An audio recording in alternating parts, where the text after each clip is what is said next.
الحمد للہ رب العالمین الصلاۃ والسلام علی خاتم النبین اما بعد فاعوذ باللہ من الشیطان الرجیم بسم اللہ الرحمن الرحیم ورد اللہ الذین کفروا بغیظہم لم ینالوا خیرا وکفى اللہ بالمؤمنین القتال وکان اللہ قویا عزیزا وانزل الذین ظاہروهم من اہل الکتاب من صیاصیہم وقذف فی قلوبہم الرعب فریقا تقتلون وتأسرون فریقا وأورثکم ارضهم دیارهم واموالهم وَأَرْضًا لَمْ تَطَئُوهَا وَكَانَ اللَّهُ عَلَى كُلِّ شَيْءٍ قَدِيرًا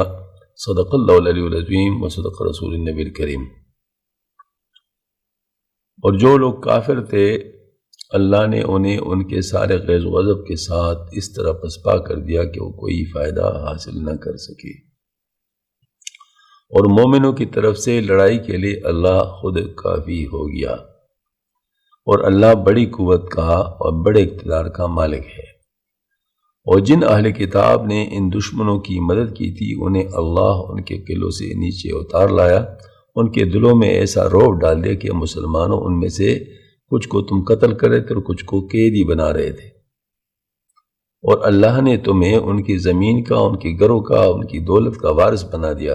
اور ایک ایسی زمین کا بھی جس تک ابھی تک تمہارے قدم نہیں پہنچے، اور اللہ ہر چیز پر پوری قدرت رکھتا ہے۔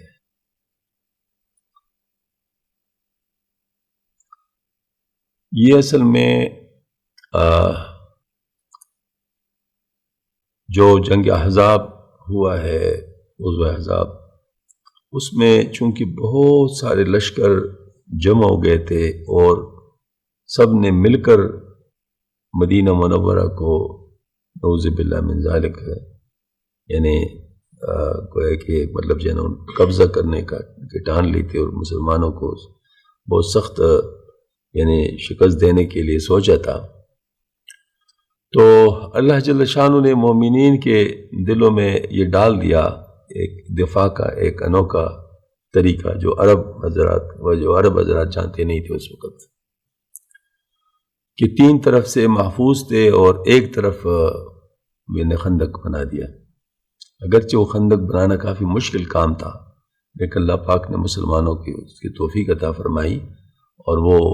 انہوں نے چند دنوں میں وہ بہت سخت زمین میں وہ خندق بنا لی۔ اب اس طرف سے مسلمان الحمدللہ اس حد تک محفوظ ہو گئے کہ پہرا دینے کی ضرورت تو ہوتی تھی، مطلب مثال کے طور پر ایک ہوتا ہے نا کہ لوگ کل کے آ رہے ہوں آپ کے اوپر حملہ کرنے کے لیے، آپ کوئی رکاوٹ نہ ہو، اور دوسرے ایک کہ رکاوٹ ہو، تو رکاوٹ میں یہ بات ہے کہ مثال کے طور پر ایک شخص وہ خندق میں نیچے اترے گا پھر اوپر چڑھے گا، تو ظاہر مطلب اس دوران میں تو جو پہرا دینے والے ان کا کام تمام کر چکے ہوں گے، ہاں جی، تو اس طریقے سے مطلب ان کے لیے کافی مشکل تھا، لیکن یہ صرف دفاعی طور پہ تھا، ان حملہ کرنے کے پوزیشن میں ظاہر مسلمان نہیں تھے اس وقت۔ تو اللہ جل شانہ نے آندھی ان کے اوپر بھیج دی، سخت مطلب جو ہے نا سرد ہوائیں، جس سے ان کے خیمے اکڑ گئے اور ان کے جو ہے نا مال مویشی بھاگنے لگے جرسیاں تھوڑا کے، اور ان کے دیگ الٹنے لگے، اور اس طریقے سے گویا کہ مطلب بالکل ہی ان کا جو ہے نا وہ یعنی سب کچھ مراحل ختم ہو گیا، اور وہ محاصرہ چھوڑ کے چلے گئے۔ اب اس میں یعنی مسلمانوں کی طرف سے دفاعی نظام تو تھا، لیکن حملہ کرنے کا پوزیشن نہیں تھی، تو اللہ پاک نے اپنے غیبی لشکروں کو یعنی ہوا کو اور اس قسم کے ٹنڈ کو ان چیزوں کو بھیج دیا، اور اللہ پاک نے اپنے لشکروں سے کفار کو شکست دلوا دی، یعنی یہ اس کی طرف۔ تو اس کا مطلب یہ ہے کہ انسان جس وقت جتنا کر سکتا ہے وہ کوشش کر لے، تو اللہ تعالیٰ کی مدد اس کے ساتھ ہوتی ہے، اور اللہ تعالیٰ کی مدد کے لیے کوئی ایسا طریقہ ضروری نہیں ہے کہ جس کو ہم جانتے ہو،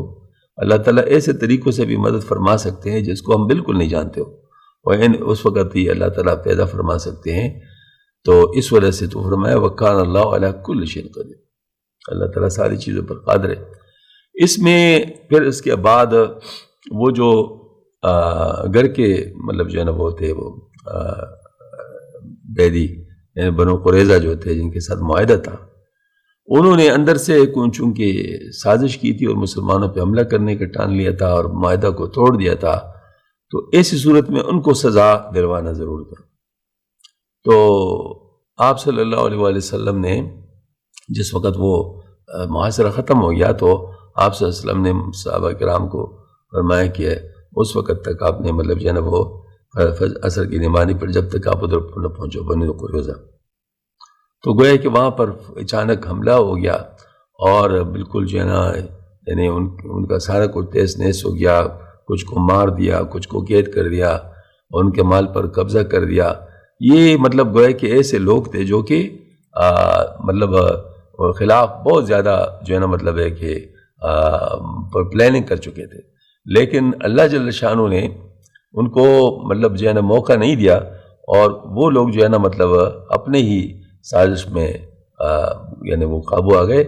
اور ان کو ایسی مطلب ذلت والی شکست ہوئی کہ جس کی مثال نہیں ہے. تو بنو قریظہ جو ہے یہودیوں کا قبیلہ تھا اور آپ صلی اللہ علیہ وسلم سے معاہدہ کیا تھا، لیکن جنگ احزاب کے موقع پر شک نہیں کر کے حملہ آوروں سے ساز باز کی تھی اور مسلمانوں کے پشت سے خنجر گھونپنے کا منصوبہ بنایا تھا. اس لیے جنگ احزاب سے فارغ ہوتے ہی اللہ تعالیٰ کے حکم سے آپ نے ان پر حملہ کر دیا. یہ لوگ اپنے قلعے میں معصور ہو گئے تھے. 1 مہینے تک محاصرہ جاری رکھا اور آخر کار یہ اپنے قلعے سے اترا ہے. اس بات پر راضی کہ حضرت سعد بن معاذ رضی اللہ عنہ ان کے بارے میں جو بھی فیصلہ کرے انہیں منظور ہوگا. حضرت سعد بن معاذ رضی اللہ عنہ نے یہ فیصلہ کیا ان کے لڑنے والے مردوں کو قتل کیا جائے اور عورتوں اور نابالغ بچوں کو قیدی بنایا جائے. چنانچہ اس فیصلے پر عمل ہوا. یہ اصل میں یہاں پر ایک اور اس واقعے میں ایک اور بھی عبرت ہے. بنو قریظہ کے سعد بن معاذ رضی اللہ عنہ کے قبیلے کے ساتھ کچھ پہلے سے تعلقات تھے، تو اس وجہ سے ان کا یہ خیال تھا کہ کچھ ہمارا خیال رکھیں گے. مطلب اس وجہ سے انہوں نے فیصلے کا حکم بنایا سعد بن معاذ رضی اللہ عنہ کہ یہ جو فیصلہ کریں گے تو ہم اس کو مان لیں گے.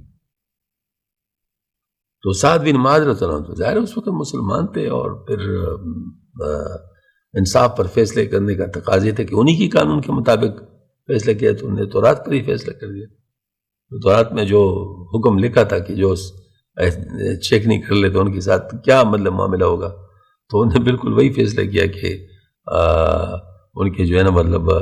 جو یعنی مرد ہے وہ قتل کیے جائیں، عورتیں اور بچے قید کیے جائیں اور مال اسباب پر قبضہ کیا جائے. بس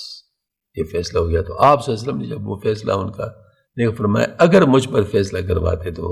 میں اس سے کہیں آسان فیصلہ ان کے لیے کر لیتا. اس سے پتہ چلا کہ سنت پر چلنا جو ہے نا سب سے آسان چیز ہے. لوگ اصل میں اس آپشن کو اویل نہیں کرتے، یعنی اس آپشن کو اویل نہیں کرتے. یعنی آپ صلی اللہ علیہ وسلم کا طریقہ سب سے آسان طریقہ ہے اور باقی جو ہیں وہ تو ظاہر ہے جو عام قانون ہے اس کے مطابق چلیں گے، لیکن آپ صلی اللہ علیہ وسلم کا طریقہ یعنی سب سے زیادہ آسان طریقہ ہوتا ہے. چونکہ ان لوگوں نے ایک تو بدہی کی تو اللہ پاک نے ان کو سزا دلوا دی، اور دوسرے ایک آپ صلی اللہ علیہ وسلم کو حکم نہیں بنایا، تو گویا کہ خود ہی اپنے گلے میں مطلب جو ہے نا وہ یہ مصیبت ڈال لی. تو اس سے پتہ چلا کہ آپ صلی اللہ علیہ وسلم سے زیادہ مہربان کوئی نہیں ہے مخلوق میں. لہٰذا آپ صلی اللہ علیہ وسلم کے طریقے پر اگر کوئی چلے گا تو اس کو آسانی بھی ہوگی، فائدہ بھی ہوگا، کامیابی بھی ہوگی. اور جو لوگ آپ صلی اللہ علیہ وسلم کے طریقے کو چھوڑ کر کوئی غیر کا طریقہ اختیار کریں گے تو وہ تو خیر خطرناک ہے ہی. اس کے علاوہ بھی اگر کوئی اپنے طور پر بھی سوچیں گے تو وہ بھی ان کے حق میں ایسا نہیں ہوگا جیسے کہ آپ صلی اللہ علیہ وسلم کا طریقہ ہے. اس کی وجہ کہ ہماری نظر سطحی ہے اور آپ صلی اللہ علیہ وسلم اللہ تعالیٰ سے براہ راست لیتے تھے اور اللہ پاک کے حکم سے اس پر عمل کرواتے تھے. تو آپ صلی اللہ علیہ وسلم کا طریقہ جو ہے نا یہ بہترین طریقہ ہے، آسان طریقہ ہے اور اس میں ہمارے لیے سب سے زیادہ خیر ہے. لَقَدْ كَانَ لَكُمْ فِي رَسُولِ اللَّهِ أُسْوَةٌ حَسَنَةٌ، یعنی البتہ بتحقیق آپ صلی اللہ علیہ وسلم کی زندگی میں آپ کے لیے بہترین نمونہ موجود. اور یہ بھی مطلب جو ہے نا وہ آپ صلی اللہ علیہ وسلم کے بارے میں فرمایا کہ یہ تمہارے لیے فائدے کے بہت حریص ہے. عظیم علیکم حریص علیکم بالمعروف الرحیم. تو یہ مطلب جو ہے نا وہ یعنی بہت زیادہ یعنی وہ یعنی فائدہ چاہتے ہیں اور اس کے لیے آپ اللہ تعالیٰ سے مانگتے رہے تھے. اب بھی جو ہے نا مطلب ظاہر بہت کچھ ہو رہا ہے، لیکن ظاہر اللہ تعالیٰ نے اس پہ پردہ ڈالے ہوا ہے. اللہ تعالیٰ ہم سب کو اپنا تعلق نصیب فرمائے اور آپ صلی اللہ علیہ وسلم کے ساتھ بہت زیادہ محبت نصیب فرمائے، آپ سے ہم کے طریقوں پر چلنے کے توفیق عطا فرما دے۔ وما